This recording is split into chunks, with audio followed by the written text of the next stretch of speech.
بسم الله الرحمن الرحيم. Assalamu alaikum wa rahmatullahi wa barakatuh. This is just a short excerpt from the Lesson 3, Module 1. What is ism or noun? An ism is defined as a word that gives a single meaning on its own, and it does not contain any tense, no past, no present, and no future.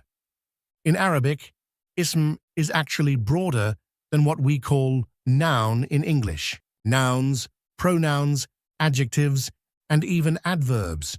So whenever we say ism, remember that it covers a wider range of words, forms of nouns.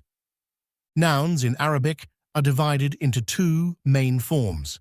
First, proper or definite nouns, which we call marifa. Second, common or indefinite nouns, which we call nakira. When a noun is indefinite, it usually ends with tanween.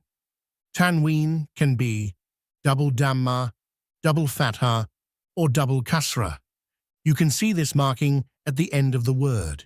For the full class, please visit the link in the description and follow the AQI YouTube channel for more valuable lessons and updates.